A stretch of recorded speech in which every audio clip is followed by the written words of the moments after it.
Hoy queremos hablar de algo que, sinceramente, afecta a muchísimos estudiantes de español: la falta de práctica oral en las escuelas.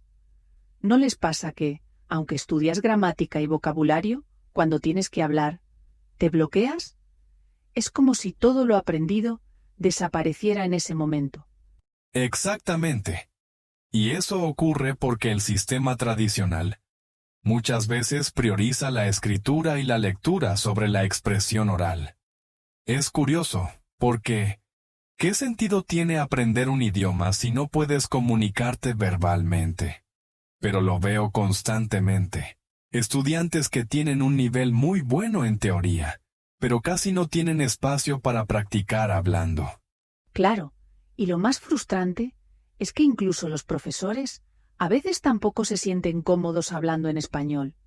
Oye, no es su culpa, pero si ellos no tienen esa confianza, los alumnos tampoco van a mejorar. Es como un círculo vicioso. Así es. Y hay otro factor importante que añadir: los bloqueos psicológicos.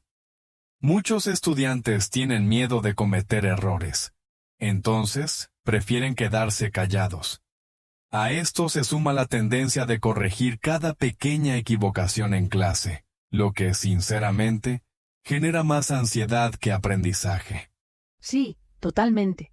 Es como si la perfección fuera más importante que la comunicación. Pero ¿cómo cambiamos eso, Mateo? Porque yo creo que lo primero sería normalizar los errores como parte de aprender. Correcto. Crear un entorno de apoyo es fundamental. Por ejemplo, implementar momentos específicos en clase solo para hablar, sin miedo a ser corregidos. Algo más relajado, como hablar de temas cotidianos o hasta hacer juegos de rol, puede marcar una enorme diferencia. Me encanta eso. Porque además, si los alumnos se sienten cómodos, la confianza crece poco a poco. Y al final, ¿qué es lo más importante? Poder expresarte, aunque no sea perfecto. Correcto. Lo clave aquí es entender que no se trata de evitar errores, sino de aprender a través de ellos. Y además, usar situaciones reales para practicar. Saber vocabulario es útil, pero si no lo aplicas, se te olvida. Piénsalo. Aprender una palabra mientras la usas en una conversación, como saludar o pedir algo, tiene un impacto mucho mayor. Exacto. Es como hacer que el español forme parte de tu vida diaria. Me parece fascinante cómo pequeños cambios como estos podrían transformar la forma en que aprendemos idiomas en las escuelas. Justo hablando de confianza, Mateo, recuerdo que una vez mencionaste cómo superaste tu miedo a hablar en público. Estoy segura de que tu experiencia puede motivar a muchos que están enfrentando desafíos similares mientras aprenden español. ¿Por qué no compartes con nosotros cómo lo lograste? Claro, Luna. Pues, no fue un proceso fácil, la verdad. Yo recuerdo cuando, hace años, cada vez que tenía que hablar, ya fuera en reuniones o en público, simplemente se me secaba la boca. El miedo de equivocarme era enorme, pero, al final, entendí que el progreso comienza con pasos pequeños. ¿Pasos pequeños? ¿Cómo cuáles? Bueno, lo primero que hice fue practicar en entornos controlados. Por ejemplo, me uní a un grupo de debate muy pequeño como un club. Saber que el ambiente era constructivo y sin juicio me ayudó muchísimo. Además, me enfoqué en algo clave. En vez de intentar evitar errores, los asumía como parte del aprendizaje. Eso suena súper interesante. Entonces empezaste poco a poco. Pero ¿cuándo sentiste que verdaderamente estabas progresando? Fue cuando empecé a enfocarme más en la comunicación que en la perfección. Me repetía a mí mismo que el objetivo era que me entendieran, no sonar perfecto. Además, practicar en situaciones reales fue un cambio de juego. Por ejemplo, una vez me ofrecí para dar una mini presentación en mi clase de idiomas. Fue un desastre al principio, pero, oye, después me sentí mucho más seguro. Es impresionante cómo el simple hecho de enfrentarte a esos miedos empieza a romper barreras. Y eso, seguro, se aplica a los estudiantes de español, ¿no? Totalmente. Cada pequeño paso cuenta. Por eso es tan importante crear esos espacios seguros donde puedan practicar sin presión. Y una vez que te das cuenta de que cometer errores no es el fin del mundo, entonces empiezas a hablar. Me encanta esa idea de convertir errores en pasos adelante. Es un enfoque tan positivo y realmente transforma la manera en que vemos los desafíos de aprender a hablar un idioma. Y precisamente por eso, pensé mucho en qué estrategias realmente ayudan a avanzar con la expresión oral. Una de las más efectivas, en mi opinión, son los diálogos y los juegos de roles.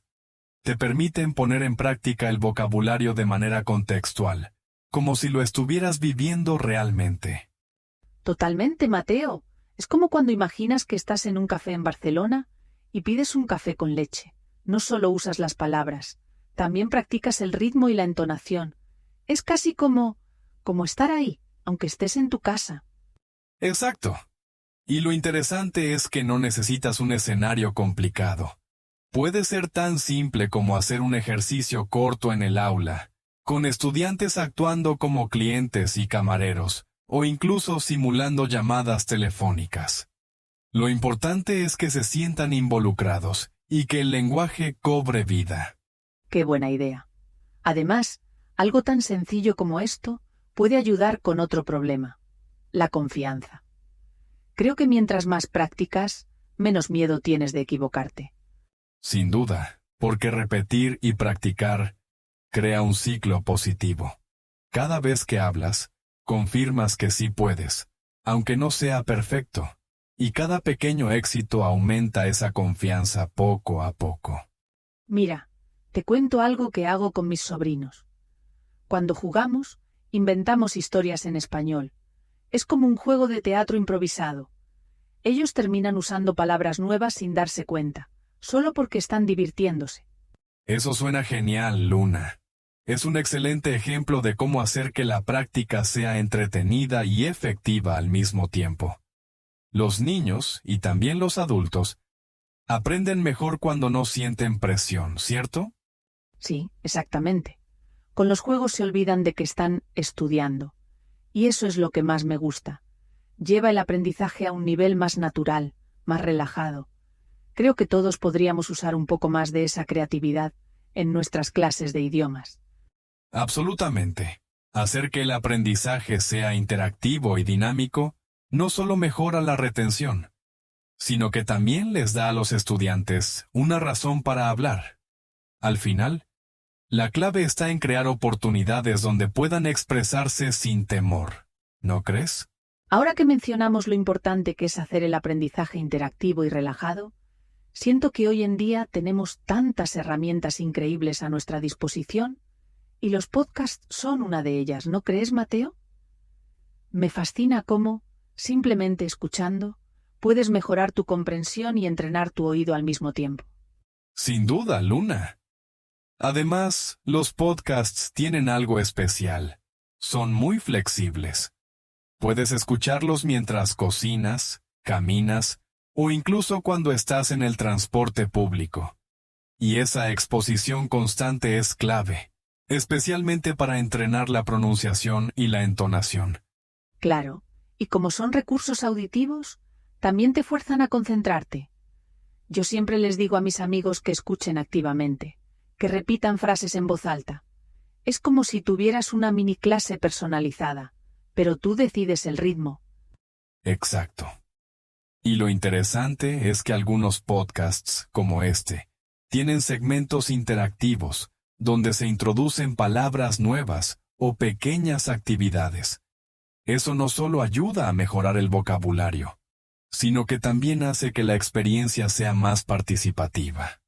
Creo que este enfoque es muy útil, ¿no te parece? Definitivamente.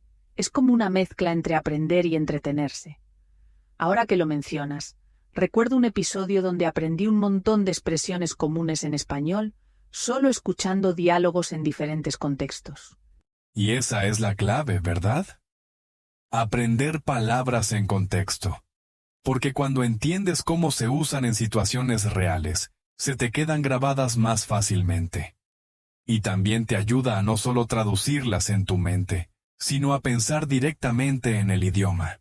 De hecho, una cosa que me encanta hacer es recomendar podcasts a mis estudiantes, especialmente los que tienen ejercicios prácticos. Les digo que practiquen respondiendo a las preguntas o que intenten repetir las frases con la misma entonación. Es una estrategia excelente, Luna. Incorporar ese tipo de actividades convierte un simple recurso en algo mucho más efectivo. Y lo mejor es que algunas plataformas incluso ofrecen transcripciones, lo que ayuda a conectar lo que escuchas con lo que lees, reforzando el aprendizaje. Exacto. Eso hace toda la diferencia. Además, muchos estudiantes se dan cuenta de que poquito a poco pueden seguir conversaciones más complejas.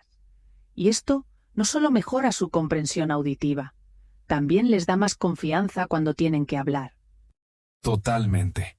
Lo interesante es que los podcasts no son solo para escuchar pasivamente, sino que pueden ser herramientas activas cuando se usan bien. Y algo tan simple como incorporar segmentos dinámicos puede motivar a muchas personas a practicar constantemente. Sí, justo. Creo que mientras más personas descubran estos recursos interactivos, más oportunidades tendrán para practicar sin sentirlo como una obligación. Bueno, Mateo, después de hablar sobre lo útiles que son los podcasts, creo que es el momento perfecto para compartir algunas ideas prácticas para los profesores que buscan mejorar la expresión oral de sus alumnos. Porque, en serio, hay tantas formas creativas que podrían transformar la experiencia en el aula. Definitivamente, Luna. Yo sugeriría comenzar con ejercicios breves y repetitivos que no consuman mucho tiempo. Por ejemplo, dedicar los primeros 5 minutos de cada clase a actividades orales, como describir lo que hicieron ayer o hablar de planes para el fin de semana. Me encanta esa idea. Es simple, pero súper efectiva. Además, creo que esos momentos de práctica diaria también pueden ayudar a romper el hielo y crear un ambiente más relajado entre los estudiantes. Exacto. Y otra cosa que funciona muy bien es usar grabaciones de conversaciones cortas y pedir a los alumnos que las reproduzcan en parejas o en pequeños grupos. Es una forma excelente de trabajar la entonación y el ritmo del habla. Oh, sí. También se me ocurre que los profesores podrían usar situaciones reales en clase, como, no sé, simulaciones de entrevistas de trabajo, pedir direcciones, algo que puedan aplicar después en la vida real. Eso es clave, porque cuando los estudiantes ven la utilidad práctica del idioma, aumenta su motivación. Por otro lado, creo que los juegos de rol son igualmente poderosos. Incluso algo tan básico como interpretar un diálogo en un restaurante puede ser muy útil. Y hablando de temas prácticos, los profesores también podrían animar a los alumnos a grabarse hablando solitos. Es una manera genial de evaluar su propio progreso sin sentir la presión de hacerlo frente a otros. Así es, Luna. Y para quienes quieran llevarlo un poco más allá, pueden proponer que los estudiantes presenten mini proyectos orales. Por ejemplo, preparar un pequeño discurso sobre algo que les interese. Es una forma impresionante de ganar confianza. Totalmente de acuerdo. Me parece que la clave está en incorporar estas pequeñas prácticas en el día a día, porque Tipuro al final no es cuestión de hacer algo perfecto, sino de ser constante, ¿no? Correcto. Poco a poco, estas actividades ayudan a los estudiantes a construir esa confianza y fluidez que necesitan. Con el tiempo, incluso los más tímidos comienzan a sentirse más cómodos al hablar. Y eso es lo más lindo, ¿no? Ver cómo los alumnos empiezan a soltarse y a disfrutar el aprendizaje. Creo que si todos implementamos estos pasos, el proceso de aprender español será mucho más divertido y efectivo. Absolutamente, Luna. Lo más importante es recordar que todos tenemos un camino diferente cuando se trata de aprender. Pero con la práctica y un enfoque positivo, los resultados llegan. Bueno, Mateo, creo que con estas ideas estamos dejando a nuestros oyentes con un montón de herramientas útiles para poner en práctica. Ha sido un viaje tan enriquecedor hablar sobre esto contigo. Igualmente, Luna. Espero que nuestros consejos puedan inspirar a profesores y estudiantes a seguir explorando nuevas maneras de aprender. Al final, la expresión oral es la llave para conectar con el mundo. Así es. Y con eso terminamos por hoy. Gracias a todos los que nos han acompañado. Nos escuchamos la próxima vez en otro episodio lleno de ideas para aprender español. Adiós.